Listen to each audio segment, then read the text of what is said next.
2025 அன்று பாட்டாளி மக்கள் கட்சியினுடைய விதிகளுக்கு குந்தகம் விளைவிக்கக்கூடிய வகையில் செயல்பட்ட சேலம் சட்டமன்ற உறுப்பினர் அருள் அவர்கள் கட்சியினுடைய அடிப்படை உறுப்பினர் உள்ளிட்ட அனைத்து பொறுப்புகளிலிருந்தும் விடுவிக்கப்பட்டார். சேலம் மேற்கு சட்டமன்ற உறுப்பினர் அதை அரசு சட்டமன்ற செயலாளரிடம் தெரிவித்து அவரை கொறடா பொறுப்பிலிருந்து நீக்கி மயிலம் சட்டமன்ற உறுப்பினர் சிவக்குமார் அவர்களை நாங்கள் சட்டமன்ற கொறடாவாக தேர்வு செய்திருக்கிறோம் என்ற கடிதத்தை கடந்த ஜூலை மாதம் 3ஆம் தேதி கொடுத்தோம். அந்த கடிதம் தொடர்பாக இதுவரையில் எந்த முடிவும் எங்களுக்கு சட்டமன்ற செயலகத்திலிருந்து தெரிவிக்கப்படவில்லை. எனவே அது குறித்தும் உரிய நடவடிக்கை மேற்கொள்ள வேண்டும். ஏனென்றால் சமீப காலமாக சட்டமன்ற உறுப்பினராக இருக்கக்கூடிய அருள் அவர்கள் பாட்டாளி மக்கள் கட்சியினுடைய அடிப்படை உறுப்பினர் பொறுப்பிலிருந்து நீக்கப்பட்டவர்.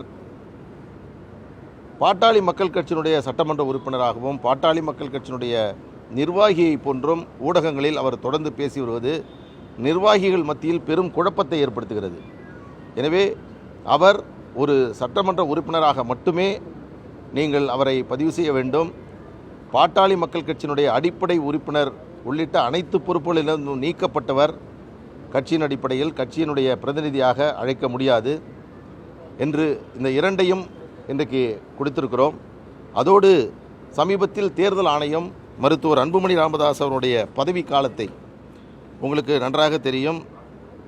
ஆகஸ்ட் மாதம் 9ஆம் தேதி மகாபலிபுரத்தில் நடைபெற்ற எங்கள் கட்சியினுடைய பொதுக்குழுவில் மருத்துவர் அன்புமணி ராமதாஸ் அவர்களுடைய பதவி காலத்தை செயலாளர் வடிவேல் ராவணன் மற்றும் பொருளாளர் திலகபாமா ஆகியோருடைய பதவிக்காலத்தை 2026 ஆகஸ்ட் மாதம் வரை நீட்டித்து தீர்மானம் நிறைவேற்றி அந்த தீர்மானத்தினுடைய நகல் இந்திய தலைமை தேர்தல் ஆணையத்திற்கு அனுப்பப்பட்டது. அவர்கள் எங்களுடைய கடிதம் தீர்மானங்கள் அத்தனையும் பரிசீலனை செய்து அதற்கு பிறகு கடந்த செப்டம்பர் 9ஆம் தேதி அதற்கான ஒப்புதலை அளித்து அதை அங்கீகரித்து அதற்கான கடிதத்தை எங்களுக்கு அனுப்பியிருந்தார்கள். அந்த கடிதத்தினுடைய நகலையும் இன்றைக்கு செயலாளர் அவரிடம் ஒப்படைத்திருக்கிறோம். கட்சியினுடைய செயல் அலுவலகம் தலைமை அலுவலகமாக நம்பர் 10 திலக் தெரு என்பதையும் கட்சியினுடைய தலைவர் மருத்துவர் அன்புமணி ராமதாஸ் அவர்கள் என்பதையும் செயலாளர் பொருளாளர்கள் நாங்கள் நடத்திய பொதுக்குழுவையும் தேர்தல் ஆணையம் ஏற்றுக்கொண்டிருக்கிறது. தேர்தல் சமயங்களில் கட்சி சின்னங்கள் ஒதுக்குவதற்கான அதிகாரம் வழங்குவதற்கான ஏ ஃபார்ம் பி ஃபார்ம் கையொப்பமிடும் அதிகாரமும் மருத்துவர் அன்புமணி ராமதாஸ் அவர்களுக்கு தேர்தல் ஆணையத்தால் வழங்கப்பட்டிருக்கிறது. மாம்பழம் சின்னமும் எங்களுக்கு ஒதுக்கப்பட்டிருக்கிறது. இந்த சூழலில் முழுவதுமாக அனைத்து விதிகளையும் பின்பற்றி பாட்டாளி மக்கள் கட்சியினுடைய 100% தொண்டர்கள் மருத்துவர் அன்புமணி ராமதாஸ் அவருடைய தலைமையை ஏற்று செயல்பட்டு கொண்டிருக்கிறோம். தமிழகம் முழுவதும் மருத்துவர் அன்புமணி ராமதாஸ் அவர்கள் பிரச்சாரங்கள் செய்து நடைபயணங்கள் மூலமாக ஆளும் திராவிட முன்னேற்றக் கழக அரசினுடைய அவலங்களை அவர்கள் கொடுத்த வாக்குறுதிகளை தவறியதை சுட்டிக்காட்டி இந்த ஆட்சியை மக்கள் அப்புறப்படுத்த வேண்டும் என்ற ஒரு பெரும் பிரச்சாரத்தை முன்வைத்து தமிழகம் முழுவதும் செய்து வருகிறார். எனவே இன்றைக்கு நாங்கள் கொடுத்திருக்கக்கூடிய இந்த கடிதத்தின் மூலமாக சபாநாயகர் அவர்கள் விரைவில் ஒரு முடிவை எடுத்து அறிவிப்பார்.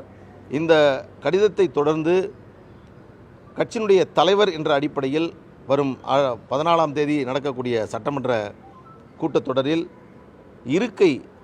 தலைவர் இருக்கை இப்பொழுது தலைவராக தேர்ந்தெடுக்கப்பட்டிருக்கக்கூடிய தருமபுரி வெங்கடேஸ்வரன் அவர்களுக்கு ஒதுக்கீடு செய்ய வேண்டும் என்ற வேண்டுகோளையும் வைத்திருக்கிறோம். சபாநாயகர் அவர்கள் நீங்கள் 5 பேரில் ஒருவர் நீக்கப்பட்டிருக்கிறார், தற்பொழுது 3 பேர் இணைந்து நீங்கள் இந்த கோரிக்கையை வைத்திருக்கிறீர்கள். எனவே இதை நாங்கள் முறையாக பரிசீலனை செய்து வரும் சட்டமன்ற கூட்டத்தொடரிலேயே இந்த கடிதம் தொடர்பான ஒரு நடவடிக்கையை நாங்கள் மேற்கொண்டு அந்த உரிய அங்கீகாரத்தை உங்களுக்கு தருவோம் என்ற வாக்குறுதியை எங்களுக்கு தெரிவித்திருக்கிறார். இப்போ ஜி.கே. மணி அவர்கள் உங்கள் கட்சியில் நீண்ட நாள் இருந்தவர், கிட்டத்தட்ட ஒரு 25 வருஷம் கட்சியோட தலைவராக இருந்தவர், அவரை கட்சியை விட்டு நீக்கிறது சரியா சார்? இல்லை, தவறு. அவர் கட்சியினுடைய சட்டமன்ற குழு தலைவர் பொறுப்பிலிருந்து விடுவித்திருக்கிறோம். நீங்கள் குறிப்பிட்டதை போன்று திரு ஜி.கே. மணி அவர்கள் பாட்டாளி மக்கள் கட்சியில் 25 ஆண்டுகளுக்கு மேலாக கட்சியினுடைய தலைவராக இருந்தவர், அனைத்து தேர்தல்களிலும் போட்டியிட்டவர், 20 ஆண்டுகளுக்கு மேலாக சட்டமன்ற உறுப்பினராக கட்சியினுடைய சட்டமன்ற உறுப்பினராக இருந்தவர், ஒரு நாடாளுமன்ற தேர்தலில் போட்டியிட்டவர், கட்சியினுடைய உச்சபட்ச அத்தனை அதிகாரங்களையும் அத்தனையும் அவர் வழங்கப்பட்டு இதுவரையில் செயல்பட்டு வந்தவர்.